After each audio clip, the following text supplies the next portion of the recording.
Woo, the Golden Stallion, the man of tomorrow, Savzu, the rated R radio star, here for you for your Wednesday Patreon-only Sovereign Tech Q&A, the very first episode of August 2018, baby. And here I am in the BDSM studios. I am back. And I'm wearing a Firehouse t-shirt right now. I don't know many people that would, first of all, have the... I guess I'll say the temerity. I was going to say testicular fortitude, but the temerity to wear a Firehouse t-shirt. And it's a new Firehouse t-shirt. Thank you very much. Firehouse, of course, being the band, well, from the, I guess, we'll say 90s, but I mean, you know, they had an 80s hard rock style. Such a huge fan. CJ Snare had just one of the best voices, or has one of the best. He didn't die. And they're still huge in Japan, like so many things. But he just had one of the best voices in the business. I mean, phenomenal vocals. You know, I mean, when you listen to that first album, the self-titled or Hold Your Fire, I mean, I think all their albums are pretty good. But certainly their first three are just dynamite. You know, I'll tell you, actually, all right, hold on. I was going to put this, it's going to be in an upcoming newsletter because I want everybody to fucking listen to this, okay? There was an episode of the Chris Jericho show, okay? Chris Jericho, the wrestler. He had Stone Cold Steve Austin on his show, okay? This is very recent. This is just like in the past month. He had Stone Cold on his show, and all they did was talk about music. They didn't do like a, you know, wrestling retrospective or anything remotely like that. All right, all they did was just talk about music, and Stone Cold Steve Austin went to talk about music. Now, an interesting thing, okay, don't wrap me up, don't turn me off here, okay, listen to me. An interesting thing, a couple interesting things. First interesting thing, what the hell does it matter if Stone Cold talks about music? Well, his compilation, I think it was back in at some point in the 90s, he came out with a metal compilation, or he was asked by a record company, and he tells the story in the podcast, in the Chris Jericho podcast. I was going to put it in an upcoming newsletter because, like I said, I want everybody to hear this, so that way I don't feel so fucking crazy. And it was called like Stone Cold Metal, I think was the name of it. It's one of the best-selling compilations in history. Like, it peaked. I think it might have been like a number one. I mean, it, you know, and it was all Scorpions, all these other bands and everything that he really liked. So this guy can obviously talk as far as the music industry goes, because he pretty much has a compilation that either went platinum or shy of it. You know, one of the best-selling compilations of all time. And in this podcast, him and Jericho are talking. Now, Jericho, of course, can also talk music because he has a relatively successful band. He has Fozzy, right, which has, I don't know, 5-6 albums now. Love their last album, Judas. I thought that was great. I mean, I've been a fan of his music for a long time and a fan of him in general. He's kind of like, I feel like Chris Jericho is a better Joe Rogan. You know, because his show kind of plays off, his podcast kind of plays off like a Joe Rogan, where he's interviewing a lot. But he can actually, unlike Rogan, I think that Jericho can actually he could talk by himself for 2 hours or an hour, or at least an hour straight. And he doesn't need, you know, somebody to interview, as to where I don't know that Rogan could necessarily pull that off unless he's doing a comedy show. But regardless, I don't mean to rip on Rogan necessarily. Just saying that Jericho, I think, is his show is kind of like the Joe Rogan show, but he does a better job, in my opinion. And he gets a little wackier at times. And I don't know. And he has so much life experience, more so, I think, even than Rogan. I love it. Anyway, okay. That wasn't the point of what I wanted to talk about. So, but point being is that both of these guys can talk music, okay? And they have legitimate, I mean, obviously, if you're putting together a compilation that, you know, that does those numbers, okay, great. If you're in a band, you know, that sells pretty damn well, okay, you know, I think you've got some clout, right, to talk about music, certainly more than I do. But regardless, and this is what was comforting, you know, they're just talking about their favorite bands, favorite music and everything, and Stone Cold's he's talking about Firehouse, he's talking about Motley Crue. I mean, he's going down like all these bands, just saying, you know, these guys are fantastic, and he's listing off a ton of like really rare hard rock acts, and he's just going down the list, and I'm like, fucking thank you. Somebody out there who people recognize as either having taste or being a talented individual and nobody would ever talk shit about is, you know, listing off the bands that I absolutely love, as to where, boy, I mentioned them fucking once and people are like, oh, so stupid, who would listen to that music? Well, Stone Cold would. Probably give you a stunner for your trouble. But anyway, if you did give him shit, no, I don't espouse violence. But We're going to talk about that a little bit later. Okay. But anyway, you get my point. It was just so I felt so understood. I'm just listening to this podcast, and I listened to it like 2 or 3 times just to feel the relief of thank you. Somebody else fucking listens to this shit. And actually, you know what a great point was that was brought up during that? I'll tell you, this was dynamite. In fact, I was going to write this up in the little blurb that I was going to put about it when I share it in the newsletter. Stone Cold was talking about Nickelback. Oh, I know. Now I just lost everybody. Stone Cold says, it's like, I don't know what he's like, what the hell is everybody doing complaining about Nickelback? He's like, these are some of this, these guys put out so much solid rock. Like, it's fantastic. That's what he's laying out. And I've been saying that for years. And then Jericho, to his credit, Jericho says, it's like, yeah, it's like the people say that it's like people saying that nobody listens to Creed. They sell 40 million albums, but nobody bought one. What the fuck is going on? And like, exactly. People are a bunch of fucking liars. Because they're ashamed. I don't know. They have their windows up or something, and they're not willing to admit that they actually listen to this stuff. And that's the funny thing is like, yeah, these guys, you take Creed, Nickelback, these guys sell so many albums, but then you can't find anybody that actually bought them. What the hell's going on? Or their concerts sell out, but then like nobody talks about going to the Nickelback or the Creed concert. Like what? I don't understand. I don't know. None of this makes any sense to me. And again, yeah, sure. There's songs that got put on the radio and stuff by both bands that are pure shit. I've said this many times. Listen to their actual fucking albums. Listen to the music that didn't hit the radio, and you're going to hear some of the best rock you've ever heard in your life. And I mean that. I've even tested it with Stephanie and others. I'm like, yeah, no. Check out, listen to Weathered. Listen to Creed Weathered. You're going to be like, whoa, what the fuck was that? That was amazing. And yeah, exactly. Just don't listen to what they put on the radio. Listen to, the actual rock that they're putting down. But anyway, I digress. And that was a much longer opening than I wanted to really get into. But there it is. You ended up with it anyway. Okay. So we have a lot of questions to get into in this Q&A, and some great questions from people that I just have utmost respect for and absolutely love. So I am, I'm excited to get into these things because a couple of them are pretty deep. But before we get into that, got a great article sent in through Patreon. It's very short, don't worry. And it's from Maxim Magazine. I used to read Maxim Magazine, actually, as a teenager. And the reason I read it, yeah, of course, teenagers like looking at gals. But the reason I read it was because they used to have like this segment in it, or I don't know, what's the term I'm looking for? Well, it doesn't matter. They would have a regular segment, regular article, whatever, that was all about like becoming MacGyver. Okay, so that was the main reason that I read it. It's like people that read Playboy for the articles. But anyway, so in that, like there'd be such great, like how to make a potato cannon, how to do all these other things, a lot of which we would, me and my buddies would actually do, and it was so cool, so much fun, so many great stories to tell as far as that goes. But anyway, this is from Maxim. So here it is. This is from July 19th, 2018. This is fresh. This is not from the 17th century. Here's a headline. This Japanese town is suffering a ninja shortage. We'll pay $85,000 to anyone who wants to be one. And the person that sent this in, she says, Brian, they need you. Of course, I have an obsession with ninjas, a lifelong obsession, really, with ninjas. So here we go. The small Japanese city Iga, the birthplace of the ninja, is suffering from a dwindling resource. The ninja population is on the decline. Oh, shit.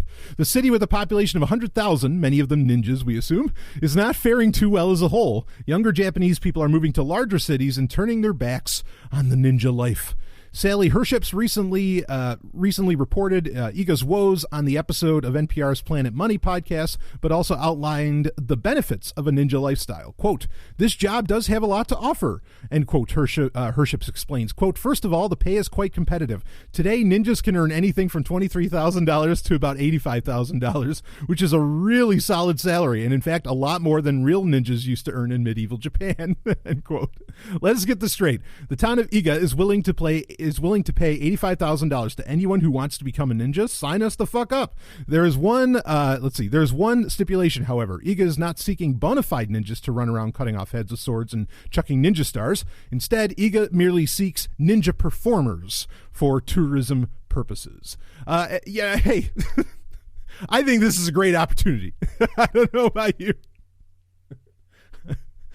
If I wasn't so entrenched, with beautiful people here, hey, maybe. Link is in the show notes if you want to go become a ninja. Oh man, that's beautiful. That's brilliant. Just absolutely brilliant.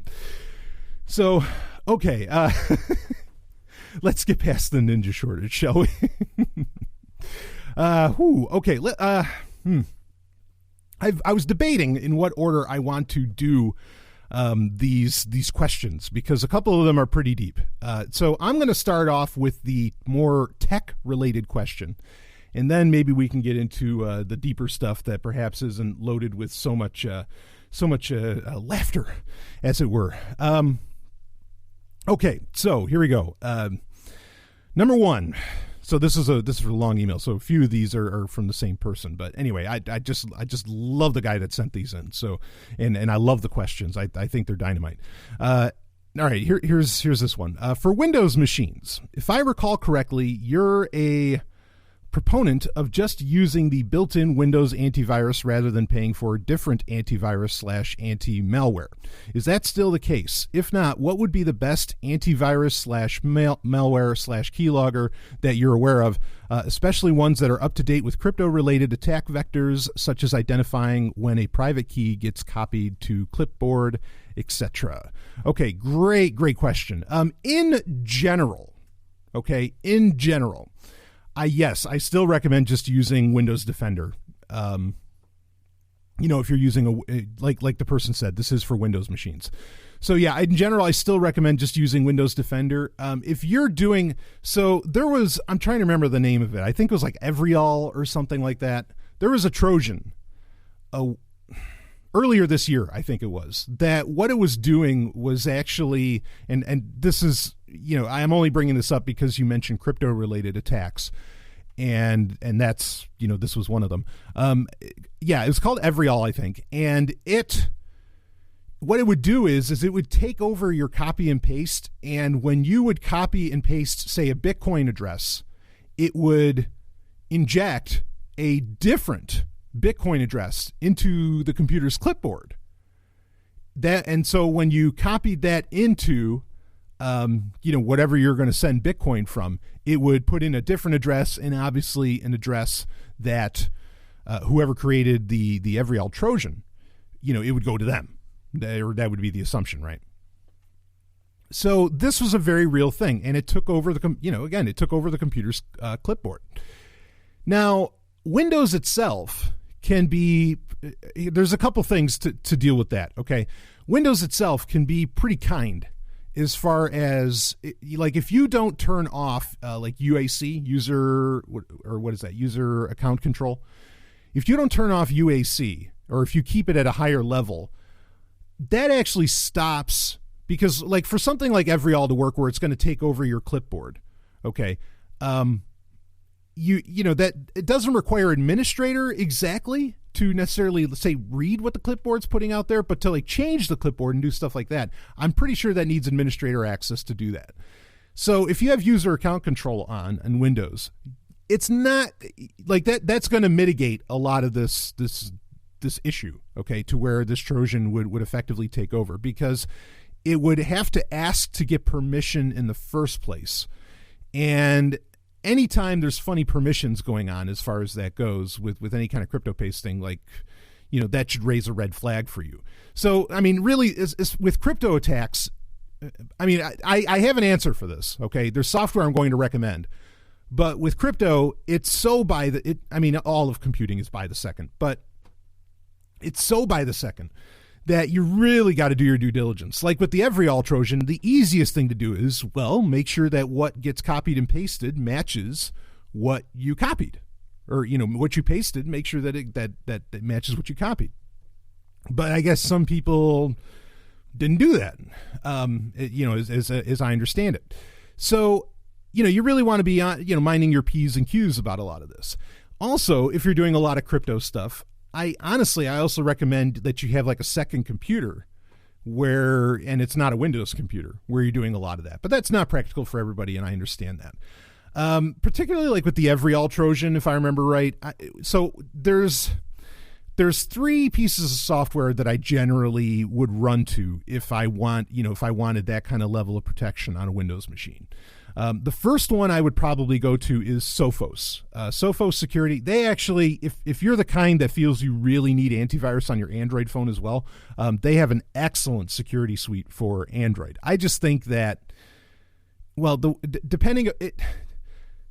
whether or not you put antivirus on a Android phone depends on what phone you're getting. If you're getting something from a company, say Motorola, or it's like a Google Pixel or something like that, like the updates come out so quickly for most of their phones, the security updates, which are separate from actually upgrading, because that's something that Google has been working on for a while with Android, right? To where you can do an actual security update without having to actually update the entire fucking operating system. Okay. Like you can get a July 2018 security update for Android 7.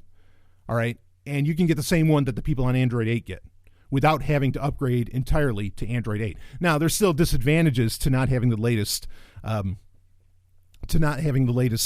system, the latest version of Android, say. Like, for example, with Android 8, with Android Oreo, okay, you have, like, it handles VPNs in a different way it handles network traffic in a different way. In fact, it handles network traffic in a way that you don't have to, like some people with their VPN say they want to set up like a kill switch.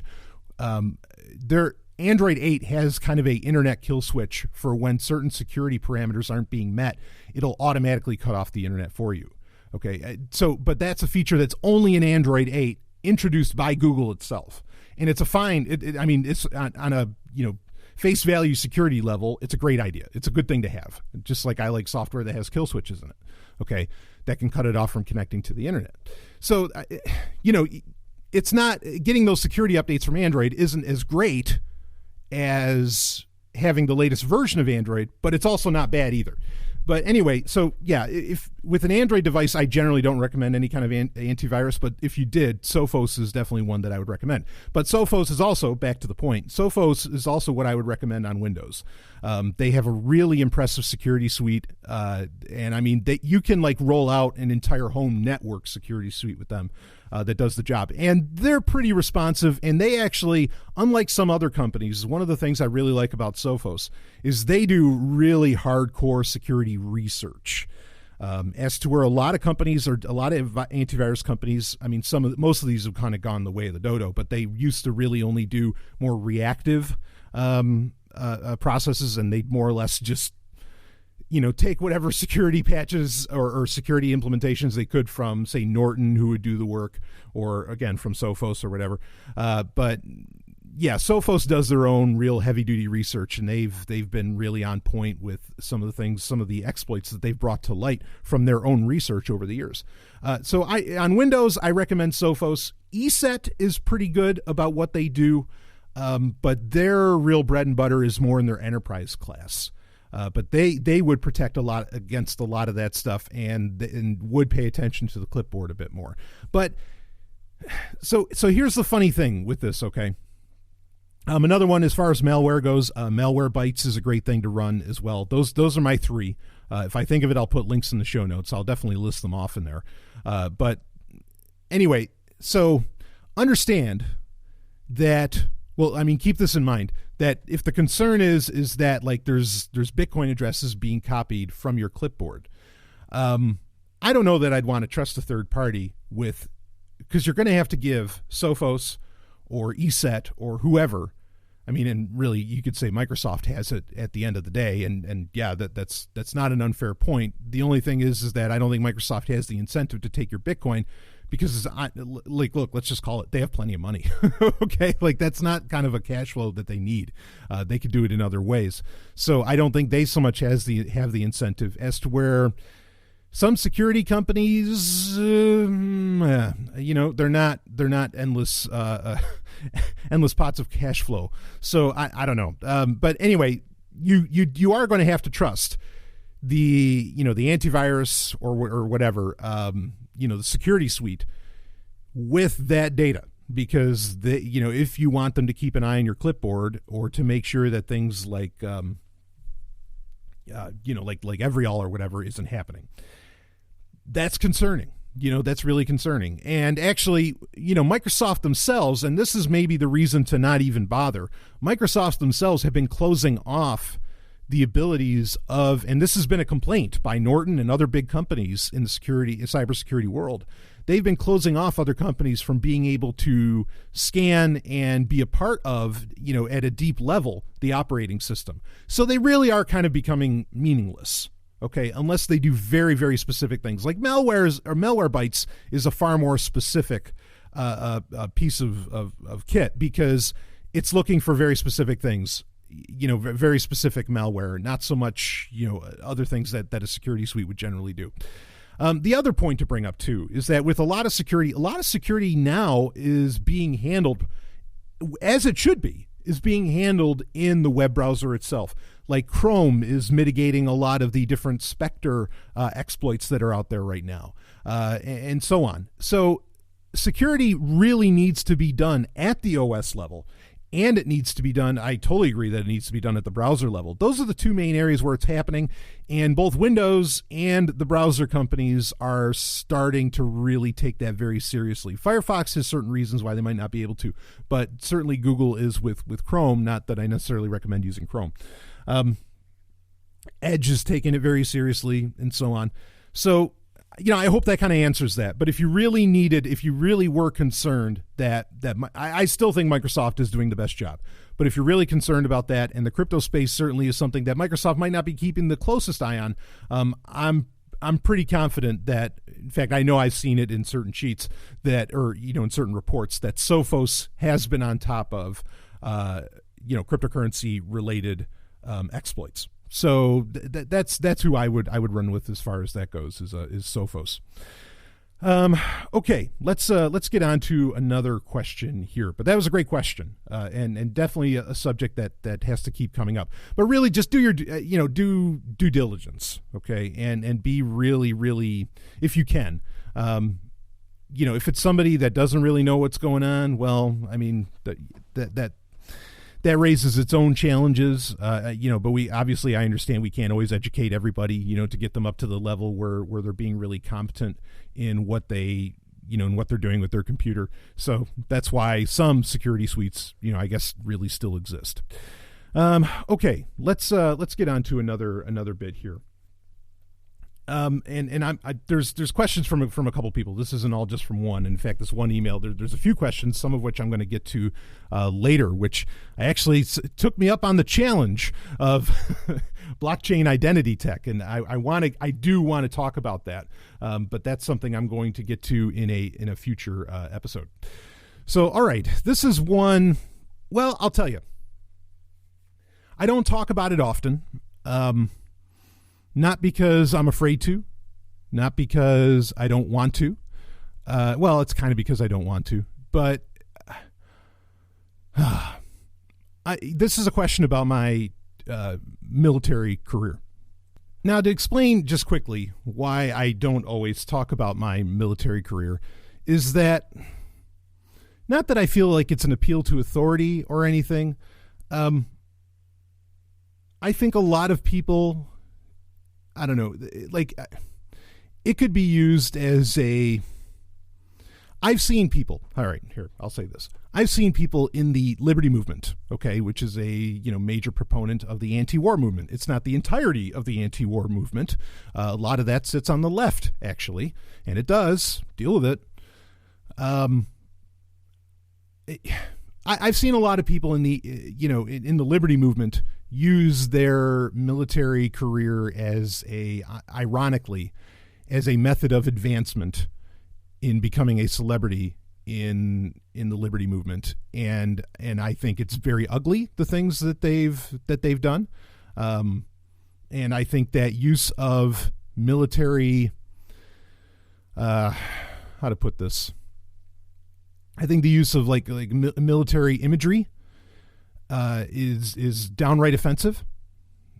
For example, I'm thinking of like a guy like Adam Kokesh, who was literally he was running for Senate or some stupid office, which is ridiculous for, in my opinion, it's ridiculous for an anarchist to run for office. But whatever, I know they do it. but he like had a t-shirt that said Marine take the hill, and it's him like in this really violent pose and everything. And I'm just like, you fucking asshole. Like what the hell what are you doing? I don't want to fall into that, or I don't even want people to think that I would use my military experience as some kind of like tactic. Okay. For, becoming more of a celebrity, or to, I don't know, appeal to hearts and minds. I mean, in a way, yes, you want to do that. Like, it's important for veterans to speak out against war and everything. I understand, but I just feel like there, so many people in the liberty movement are just trying to be a big deal, and I don't know, they want to get their speaking gigs and whatever else. I don't know what the hell they want. And I just think they're cutthroat in a lot of their appeals and what they do. And I can see it when they're doing it. And it disgusts me beyond no end. And it's one of the reasons I know I'm part of, whether I want to be or not, I know I'm part of the liberty movement. I understand that. Okay. But it's kind of why I distance myself from that somewhat, because I see so much of this really ugly shit. Or, to make it worse, a lot of like veterans in the liberty movement are, they're still walking around wearing fucking camo and stuff like that. It's like, wait a minute, didn't you learn anything? that this is not okay, that this is fucking horrendous. I don't know. Anyway, so I don't talk about it that much. I am honored that when I have talked about it, that sure, it's impacted people. I've had 17 emails over the years from military members who pretty much told me they dropped out because, or they got out because I inspired them. So I'm honored by that. But I also can't get on I can't get on the radio, as it were, every week and just appeal to, hey, get off of the get out of the military, blah blah blah. I mean, there'd be nothing wrong if somebody wanted to do that. I'm just saying that like I can't just do that. I can't talk about it all the time, and I think a lot of people want me to. But this person isn't. This is a totally respectful question and wonderful. I'm just explaining to you why I don't talk about it all the time. Okay. And part of it is because I think it's just been so soured in the spaces where people would want me to talk about it generally by charlatans, and charlatans and asshats, quite frankly, who are using it for very, very ugly means. So I want to, if my voice is to be heard and listened by people, I want it to be on its own merits and not because of, some terrible horseshit that I did years ago. And, yeah. So anyway, okay, let's read this question. So here we go. Super personal question. Feel free to skip. No, I won't skip it. I love this person and I'm happy to answer their questions. My question is related to a time in which you were not an anarchist. It relates to your formative early teenage years and leading up to your mid or late 20s. You say that shmups are and shmups are shoot 'em ups, for those that don't know. Think of games like R-Type, Gradius, so on.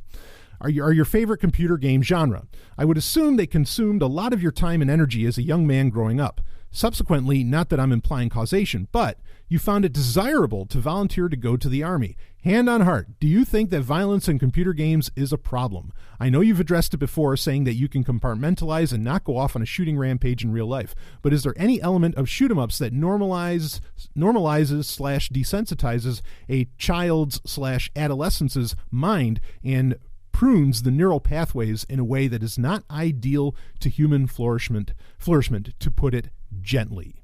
So, and then there's another part to that question that I want to get to, but I'm going to address this first. I am open to, okay, so this is a much broader thing. First off, to answer directly, did shmups somehow like affect my neural pathways, and did it inspire me in any way to go into the military? I mean, it's tough to say, no way, that didn't happen. It's very difficult to say that with any kind of definitiveness. Okay. I will say that I've thought about like why, because when I make a claim that something's my favorite, understand I've put a lot of thought into it, and I want to know why. Like I ask myself personally, I ask myself the hard questions. Why is this really my favorite thing? Blah, blah, blah. The thing with shmups was and I don't expect this person to know this, of course. The thing with shmups specifically is that really, in a very real way, well, you have to look at like the first ones, even before Gradius. You had Defender Stargate, and so on. These games have been around for, pretty much 40 years, almost 40 years.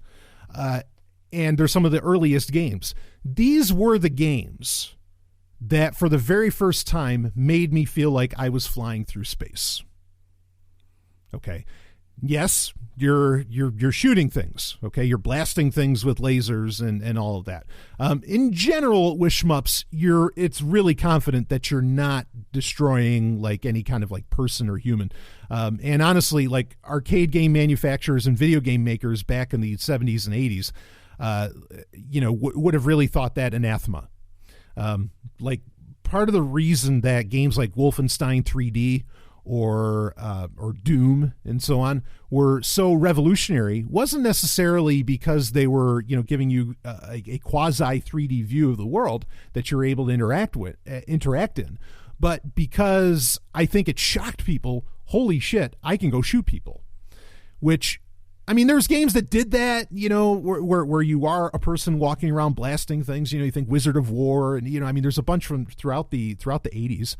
I'm not saying that didn't exist, but at the same time, like I think that was particularly shocking. And for a while, there was almost a moratorium, particularly like at Atari and other companies, on we don't kill people. I mean, you can even find quotes from Nolan Bushnell where he says games shouldn't do that. That's too vicious. But he wouldn't have argued that, I don't think, with shmup, because also arguably, and Asteroids, one of the very first arcade games, could be considered a shmup or a proto shmup. But the whole attraction to that style of game for me really was not so much the blasting things away and all that. It was, at the time, it was the most realistic and best representation of flying through space. That's what made it so exciting.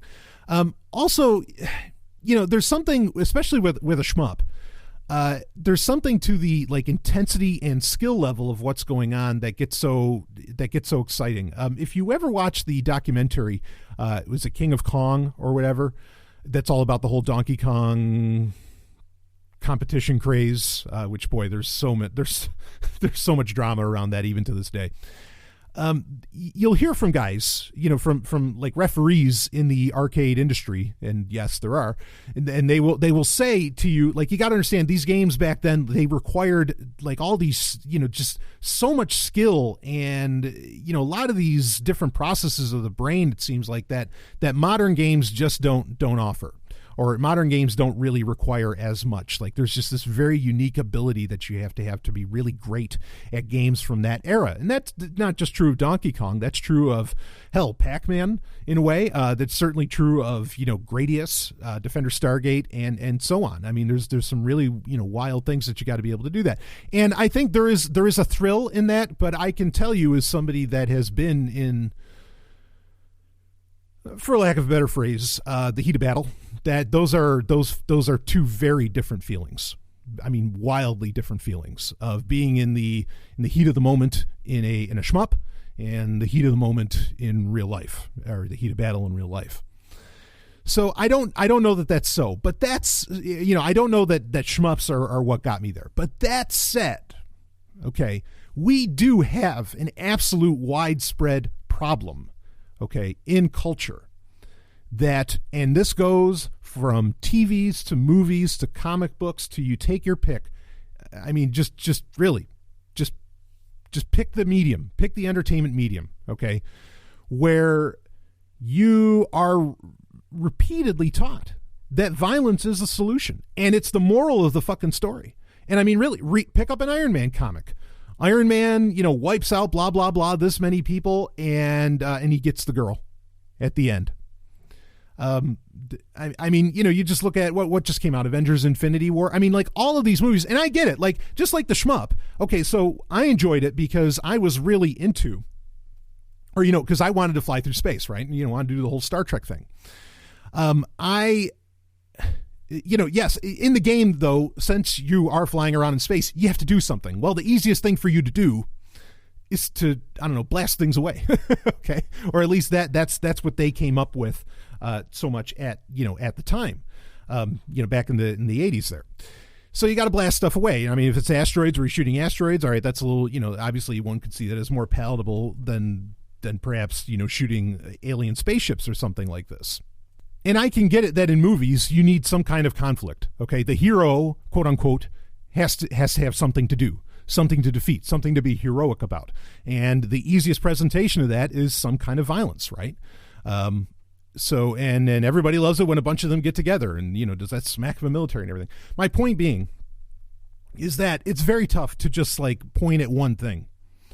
I mean, I think with violence in video games, like and he'll actually, the emailer will make the point later about this, that, obviously we really don't have, considering the numbers that that these video games from Grand Theft Auto to whatever else that they sell at, the fact that that the entire country isn't just on a wild shooting spree is proof that violence in video games doesn't necessarily lead you to becoming a killer.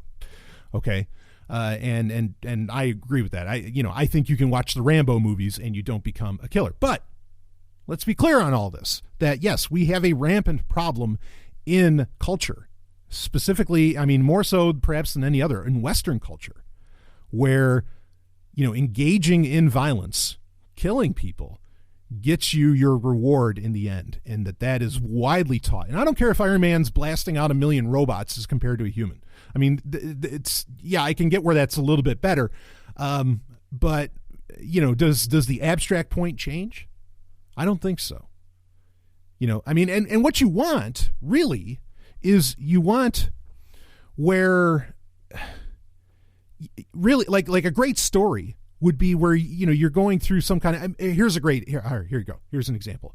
iRobot. Okay. iRobot is, where you're going through like the lead character, say if you want it to be, this traditional heterosexual thing where the guy gets the gal, have the guy go through or hell, reverse it. But like I said, we're thinking conventional and traditional here, like obviously Disney does. Have the guy go through some logical puzzles and figure out some kind of, like solve some really crazy logical play. And then, the gal is just so impressed by the mental prowess that, okay, they have sex at the end of the story, right? Now, I mean, that doesn't exactly happen in iRobot, but iRobot is an example of, a lot of logical plays within fiction that where lives get saved and so on, but no violence required. Okay, those kinds of things, like that's interesting, and I think Asimov might have really been kind of pointing the way at that, because he created incredible conflicts within his stories where nobody had to fire a shot. So, until we get more entertainment like that, and I'm not saying that, look, even in my stories, there's action, okay? There's points where, there's some kind of like fisticuffs going on or something like that. I don't really allow for lethality, okay, in my stories, because as a personal code of mine, okay? But, there's action, there's stuff like that happens. I'm not saying that there's necessarily anything wrong with that happening. I'm just saying that in culture, there is this absolute tie of engaging in violence and then getting a reward for it, and getting it like the high reward, which one could argue sex might be the highest reward, certainly for, well, anyway, that's a whole other subject. Okay. So that's been an issue with militaries up until really very recently, where, you went to rape and pillage, right? It was all about reward, that you were going to be able to do that. So, yeah, I can't say it's the shmups, but I would be remiss if I didn't recognize in culture just how much, that action similar to what a military serves is consistently shown as getting you rewards in life, pay, sex, whatever. So there you go. There's my answer on that. And could that affect the neural pathways? I mean, like also, I was a huge G.I. Joe fan. Does that make okay, so growing up, I was a major fan of G.I. Joe. I'm still a fan of G.I. Joe. And now understand G.I. Joe is, especially once you get into the military, you realize just how, no pun intended, comic book G.I. Joe is. Like, it's not even remotely like the military whatsoever. I learned that lesson personally hard. All right. But does G.I. Joe have military symbolism and military uniforms and a lot of this other stuff? Yeah, it does. And so it can make it not as jarring when you actually go into the military or when you see the military. It does desensitize you to not recognizing how odd all of this is. Okay. But it doesn't necessarily desensitize you to where, okay, no, I'm willing to do what militaries do. Okay. But I get it that it can be part and parcel of that. I mean, it's such a huge thing. It's very tough to point at one or two things, to really say that that's what's behind all this, or that's what led to this. And of course, everybody's an individual and different things can get people in different directions, which gets into the second part of this question. So follow up. Here's the rest of the email. What led you down the path to volunteer for the military? Is that even something you can recollect accurately now, having changed so radically? I ask this with the utmost respect. You've gone through a lot of personal development and improvement, self-awareness, self-knowledge, etc. Stallion breaking in, still going through all of that. Believe me, I can totally work. I need work on my communication all the way.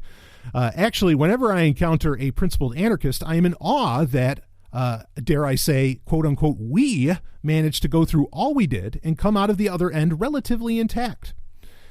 Stanley breaking in for a second on that as well. I've had people tell me like they can't believe that I was in the military and I've turned out how I am. So yes, it is. I am in awe of that as well. Anytime I meet somebody who, comes out of the other end, actually the person who emailed this, I know, and I'm in awe of you, man. And, and yeah, I guess we're all in awe of each other, but reading on, military service is mandatory in Israel, and I might have chosen not to do it if it weren't so. That said, in a way, I also volunteered to go to the military. I didn't put up a stink, and I actually volunteered to do more than the bare minimum. So no judgment here. I have my own baggage about my life choices with which I'll have to live, and I've analyzed them to the best of my ability. Much like every anarchist has their story of how they found freedom, every soldier/ex-soldier has their story of why they went to the military. Ron Paul for the former, and 9/11 for the latter. Okay, so this person says they went into the military because of 9/11 and that they found freedom through the Ron Paul, movement. But that doesn't cover the full gamut of people. I'm wondering what was your path, or if you don't want to expand on it, whether violence on screen made it an easier pill to swallow. Well, again, on the last point, whether it was an easier pill to swallow, maybe. I mean, probably, because again, culturally, we are really consistently reinforced in our minds that there is a reward at the end of that. Like all the time, like even if it's, might be for the best reasons, you're saving the entire universe. If you just take out this alien ship or something, sure. Like there is a consistent push that there is a reward mechanism that comes with doing what militaries do. So, and that's a part of all culture, whether it's directly showing off the military or something else. I'd be remiss if I didn't say that. That doesn't mean it can't exist without that package deal. Okay. But, it's there and I want to recognize it. So let's see. Let's read some of this. So do I want to volunteer my path for the military? Well, for me, it was kind of similar in that. So I went into the U.S. Army. Okay. And I've covered, what I did in that in other episodes. For me, it was 9/11 as well. Okay. Because I didn't sign up at 18 or 17 is the earliest age that you can sign up for the military in the United States. Okay. I guess it's like 21, around 21, 22, something like that. And it was okay. So it was in April. So my birthday's in May. Anyway, regardless, it wasn't until later on I was inspired by what happened. Well, I guess it would have been about 2021. Something it was after 9/11 happened, and it was quite a bit of time after 9/11 happened that I was really inspired by it. I had an altercation because I was in New York City at the time. I had an altercation with 9/11 truthers who were blaming Jews for 9/11. And I almost got into, speaking of violence, I almost got into a fight with these people because I thought that was absolutely so ridiculous, and I had family that died. From because of 9/11, like in the buildings.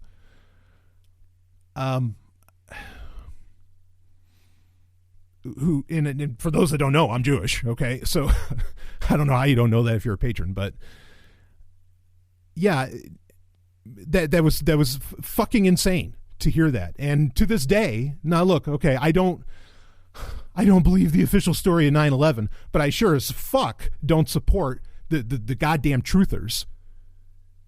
Because, and that's not new. I've said this for years on Sovereign Tech. In fact, I've even said, what's going to happen? Like, really, if you think that if you proved that 9/11 was an inside job, what, do you think there's going to be some like second American Revolution or something? Are you serious? I say this all the time. If people don't want to depose the government just from what they see every day, proven fact on CNN, proving 9/11 was an inside job isn't going to convince them of shit. And it's not going to change a goddamn thing. You are so beyond high if you think that what do you have to watch? How many brown kids do you need to get seen blown up on Fox, on CNN, on Pick Your News channel, okay, before you do something about it? But only if 9/11 is proven it's an inside job that will people finally stand up against their government. Give me a fucking break.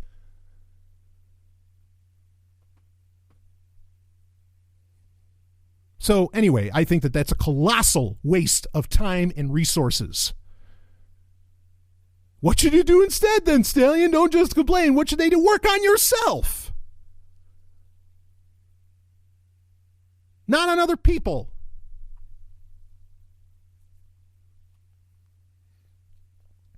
Get your own house in order in your head. That way you don't fall for this crap like I did. And I'll admit it. Yeah, I can't like describe my entire mindset at the time of how things were going, but I really remember that moment in New York City, and I was so livid about it. And I said, no, you know what? Fuck these people. I'm going to show you that, the Jews give a damn shit and weren't behind this. And then I went and joined the military to go, what I thought was go do something about it. Go do something about what happened during 9/11. So that's what led me to that. And I wanted, and I admit this, you cannot imagine how terrible I feel about it. And there are things that I have done that will never leave me and I will always live with. But I went overseas with a vengeance. I don't say that to be cheesy. I mean it. I went there. I went over there. I wanted to hurt people. Bad. And that kind of feeling of revenge does not come from a lot of entertainment and is not really on display in a lot of that. Okay. All of that could have made it, again, yes, could have made it an easier pill to swallow. Sure. Could have been part of it. But I really, really wanted, I had a lot of motivations that are things that I've never seen in any kind of, or not really seen in any kind of TV show. Not certainly for the heroes anyway, to be, more or less engaging in. But it's hard for me to describe to you exactly what I was feeling. I can use some of these terms like revenge or vengeance and things like this. But they don't really encapsulate everything that was going on for me. It's because it's very complex. The human heart is not it's really not a simple thing. And, we've been doing the emotions of normal people. And in the first chapter of that, there's a brilliant point brought up by William Marston where he says, he's like, we've just lifted these terms for our emotions from like Victorian era novels, but the terms don't actually have any kind of scientific meaning or real rigor to them, like fear and some of this other stuff. So, I don't have the words to exactly describe what was going on for me. And some of the words probably just flat out don't fucking exist. But you can go that far, and so how I found freedom, it wasn't exactly Ron Paul, but it was part of that whole revolution, I guess you could say, or Lovolution, I don't know, whatever you want to call it. I've told this story before, that where I really became an anarchist. Like, I was becoming much more of a libertarian because I became anti-war pretty quick. Even as I was in the military. Because, events happen where as long as you got out of your childhood with some degree of empathy left, you get to a point where you just look and you say, no. This isn't how this is supposed to go. This isn't how we're supposed to deal with things as humans. And I had that moment in the military. So I would be pretty anti-war when I got out for a while. But as far as like being like full-on anarchist into freedom and all that, it wasn't really until I heard, and I have a point in sharing this, it wasn't really until it was Andrew Napolitano. I think he was on, he wasn't on Glenn Beck. He was on Stossel. He was on John Stossel on Fox Business. And he was debating P.J. O'Rourke, who P.J. O'Rourke is a libertarian author, kind of used to be kind of famous, and he more of a political type libertarian, capital L libertarian, as to where Judge Andrew Napolitano is an anarchist, frankly, even though he certainly knows his political stuff and serves in court and everything. But anyway, they're asking a question about what do we do about a military, like without government, or whatever, however that question was framed. P.J. O'Rourke, went on some long diatribe, and then Andrew Napolitano just, bam! I mean, he just like out of nowhere, all he did, one sentence, so few words. They're actually talking about a Navy, okay? And he just came out and he said, who says you need a Navy? I mean, he just hit it, and Stossel, I think, was stunned. Because he just kind of reeled back, like, what the fuck? And you think Stossel was reeling, I was reeling. And the reason that I was reeling, why it blew me away so much, I can't forget it. Because all I needed to do was hear that. I knew it already. I knew it personally from my own experience, but I needed to hear it. Somebody else had to say it. And it didn't hurt that it was on TV. But somebody else, because that falls into kind of an appeal to authority, right? But someone else had to say it. I had to hear somebody else say it into my ear. Who says you need a Navy? Or it might as well have said, who says you need a military? And it was just a, the light goes on. It's just like a switch. Boom. And I said, yeah, right. Who says you need that? And there I was, anarchist from that point on. Because... and this is why, with sovereign tech, I don't mind saying incendiary shit. I don't mind saying stuff that, might sound crazy. Because what one person thinks sounds crazy, the other person has always known, and they've never been willing to act on it. They've never been willing to go forward with it. They've never been willing to feel it until they heard someone else say it. Because that gives them because we're social creatures, and not that we should have a permission-based culture so much like I've talked about, but sometimes we just have to hear that it's okay. And then we can move on. And we can become and flourish into the person that we were always, I don't want to say meant to be, but the person that we want to be. The person that we know is right.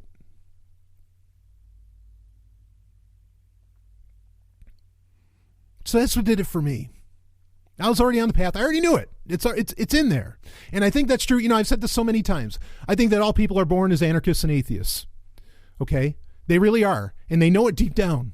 And all they just need someone to tell them that it's okay to be that. Maybe they got to maybe they got to get convinced a little bit more. Maybe they need a little more of a life experience or something to realize it. But deep down, everybody knows it. And that's why I think deep down, everybody knows that there's something wrong with the world. And there is. And it's because we're told that what we are by nature is not all right. And so we need more voices out there to say, no, it is okay. It's okay to not believe in God. It's okay to not need government. It's okay to love more than one person at the same time. It's okay to live an unconventional life. It's okay to say, fuck you, conventionality. It's okay for there not to be a military. It's okay to not kill people anymore.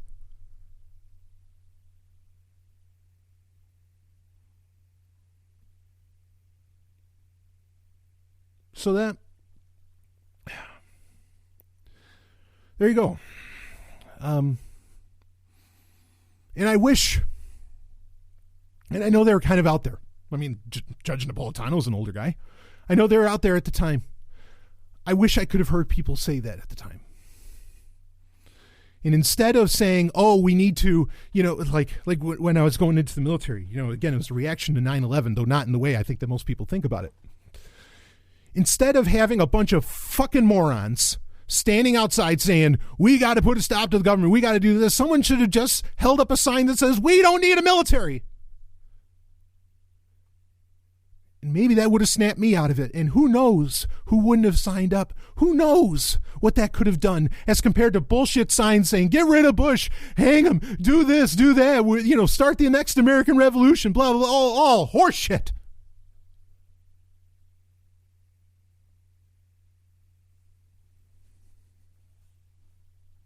Strike the root, right? Washington, D.C. is not the root. It's symptoms. That's symptomatic. You are the root. You got to strike this stuff down in yourself. And then you can talk to others about it. Let your light shine, right? Go for it. Because as you let, what's that old poem, right? As you let your light shine, it gives other people's permission to let their light shine. Do that. Instead of wasting your fucking time with this crap, because you don't know what you're inspiring.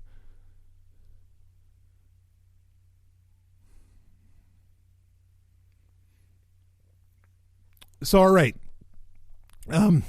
Yeah, there you go. I did have, I actually had two other questions, both of which were related to this past week's episode, but I went kind of long with this, and we're almost at the hour mark, and I don't want this to go like an hour and a half. Maybe I'll address one of these questions. Maybe I'll hit it up in a Prime episode, because it's related to things talked about in a Prime episode. So, but I hope I answered that. Yeah, I mean, and bottom line being, we have a real problem with violence in our entertainment and how it's put on display. It doesn't mean that it inspires people necessarily to kill or things like that. But I mean, I don't think we realize like the reward systems that we're setting up in our brains as they relate to violence. That's a real issue here. But I think, yes, you can watch a Rambo movie and appreciate it for, honestly, the art that it is. I mean, and yeah, what the military does is horrendous and blah, blah, blah. I get it. Okay. But I mean, you can still read Homer and just be like, wow, that is impressive human art, and you keep it in perspective, not necessarily so much compartmentalize. I think now I'll tell you, like, I have a real problem with playing Call of Duty. Like I have a huge issue with that sort of thing. So there are games where I do think that they are more problematic than other game series or genres or something like that. And maybe there's a bias within me, and that's something that I'll work out eventually. But at the very least, I'm willing to do the work on myself, and I hope others are as well, to look into their own biases, look into their own, what's coming up for them, what's bringing them to certain points. I mean, something is on the last Sex and Science Hour that Stephanie and I did. I mean, the realization of why I was so passionate about Star Wars. I mean, that went back to that potentially, it all had to do with trading my binky for a Star Wars toy, which my binky was my security blanket at 3 years old. I mean, you got to be willing to like look at yourself in that way and go back that far to see, where this stuff comes from. And that doesn't mean that now, I should just hate Star Wars or something. No, you don't have to do that, but it's good to know where it comes from and to have an understanding. And so, I don't know, maybe you can look at things in a new light, or, you can be a little more self-empathetic. I don't know, exactly what shape that takes for everybody, but that's something to, well, anyway. There you go. So it's important that we work on ourselves, bottom line. Work on our self-awareness, work on our communication with others and within ourselves. These are very important things to do and worthwhile things to do. And I think eventually, you can get enough of the population that is just so, well, unfortunately, to use a military term, so armored mentally against all of this crap. And look, don't think just because somebody's an anarchist or a libertarian that they're mentally armored against, stunts that governments pull. I'm sorry, it's just not true. It's easily provable, and one could walk around certain liberty events and see it pretty quickly. But yeah, get yourself mentally armored, and then, and as you go forward, it gives other people, in a way, I'm not saying it's right or wrong, but it gives other people the permission to perhaps feel the same way or recognize it within themselves. So, okay, let's do our album of the week. Actually, it's going to be a shorter album of the week because I already covered it. I did my review of the Project Rock headphones. Okay.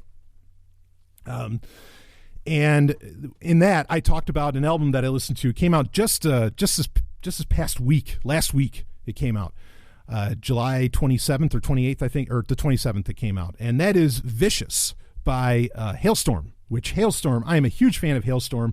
I saw Halestorm. Was that like hell? No, it wasn't 10 years ago, but it's not far away. It's hard to believe they've been around that long. But I saw them at a K-Rockathon years ago. When their first album came out, which I love their first album. It's Not You, Get Off. I mean, there's just tons of brilliant, brilliant songs on there. And of course, I think I guess it's their third album. They have other little releases, EPs and everything that they've done in between that like Reanimate that are really enjoyable. But their third album, Into the Wild, is I think one of the best albums ever made. Like just straight, that came out in 2015. It was brilliant. So I had heard they were Lizzie Hale, who is so brilliant, so awesome, so badass, and so hot. Okay. She wouldn't mind me saying that either. I know. She is a full-on libertine hedonist, the whole thing. She was getting interviewed on the Eddie Trunk Show a few months back, and they said that they were going to release an album this year. So I knew it was going to be coming. And then finally on their Instagram, they made the big announcement and all that. But the album's called Vicious. It is not so far, and I've gone through it 2 or 3 times, which is pretty good. Now, there's times where when you listen to an album, you got to give it 5-10 times, right, before it finally sinks what this band is trying to do before you like maybe get the full picture, right? Because with a lot of rock or metal acts, they're painting an entire album often enough, not just 1 or 2 songs. As to where the pop world and a lot of other, genres of music are really just shooting for a couple singles or something. I mean, yes, metal acts still shoot for a couple of singles, but at the same time, they'll have an entire picture they're trying to present to you with an album. Kind of like the old Bon Jovi line, their songs were more than music, they were pictures of their soul. And with this album, Vicious, well, for example, okay, Motley Crue's Generation Swine, that took me like 5 to 10 times to get it. Now I love that album. It's one of my favorite albums by them. Maybe even in my top 3. I think that album is so cool. But it took me a long time to really realize it. Same with like Def Leppard's Slang. It took me a little while. This album has not hit me yet the way Into the Wild did. Into the Wildlife, sorry. The way that did. But there's a couple tracks on here that hit me instantly and that are easily already in my top 5 Halestorm songs of all time. Particularly Do Not Disturb is just hands down the best song on there. Black Vultures is good. I mean, they're all great songs. It's just not as Into the Wildlife was just a masterpiece. Okay. As to where this, it might be, and I just haven't gotten there yet, but it is great. Like every song is great. I'm not saying the album's not great. It is absolutely, if I give it a 1 out of, between 1 and 10, 10 being the best, it can take an 8 or even a 9, maybe an 8, 8.5, something like that. It's where Into the Wildlife takes an easy 10. Okay. But it's just that far off. It's just like they're victims of their own success. Like you want a bunch of like really great rockers in it, like you got in Into the Wildlife or even off of their first album. Well, I'll tell you, like, was it Ms. Hyde? The Strange Case of Ms. Hyde, which is their second album. That album didn't strike me the same way that their first and third albums have. So I'm not like, oh, everything Halestorm does is great. I mean, I think it's great. It's just like it's at varying levels. It's like Star Wars. Okay, yeah, Empire Strikes Back is awesome. The other movies are awesome, but they don't really hit that level as Empire Strikes Back, right? And so on. Just to give a popular example. This is an awesome album. I mean, it's a genuinely great album. Like I said, I easily give it an 8, 8.5. I mean, I think it's totally listenable. And after a couple more listen-throughs, a couple more workouts when I'm listening to it, maybe it'll end up, going to a 10. It could. I could see that. But Do Not Disturb, if there were a couple more songs like Do Not Disturb on there, it probably would be a 10. But Do Not Disturb, that song in particular, just, I mean, lyrically, the backbeat, the whole thing, it is just dripping sexy. It's awesome. It's fantastic. So anyway, yes, do check out this album. Again, Vicious. I think the Walmart edition of it in America has 2 extra tracks. The Japanese edition of it has 1 extra track on it as well, so you might want to look for those versions of it. And they'll probably have a deluxe edition version come out of it next year, kind of like they did with Into the Wildlife. But oh man, yeah, hot album, really, really hot.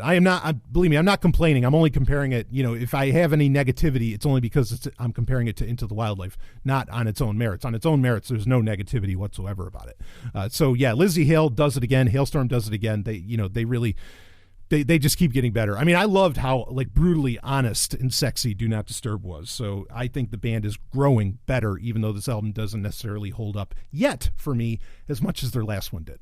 So anyway, there you go. That's it for this week. Certainly a far more personal Q&A. I had other questions I wanted to get into that have to do with the show and tech and everything. I will have to get to those next week, or some of them I may actually get to in the Prime episode, as long as the patrons trust me with doing that. So there we go. Anyway, I will see. Of course, it's just the beginning. This is the first episode of August. We have tons of Patreon content to come out throughout the month, including more entries in Emotions of Normal People, as well as other books. So, actually interesting. Same thing. I'll quote you, speaking of Emotions of Normal People, and in relation to the subject that we were just talking about with the military. William Moulton Marston, who wrote Emotions of Normal People, also served. He served during World War I. He did 2 years. He was with the OSS. He was a spy. And he came to an anti-war conclusion after that. I think a lot of people did after World War I. But he really came to it, and he actually is quoted as saying that we're not going to solve all this through politics and economics. We have to solve the problems of men's hearts. And I think he is right fucking on about how all of this actually gets solved, how we get to a peace. It's like I think he exactly said the path to peace is not through politics or economics, but it is through solving the problems of men's hearts. And I completely agree with that. And I think that's something we do well to internalize. So there we go. Okay. More content to come out this month for Sovereign Tech patrons. Thank you so much for all those that have stayed patrons, that have continued your patronage. I am so honored by that. I will see all of you on the other side.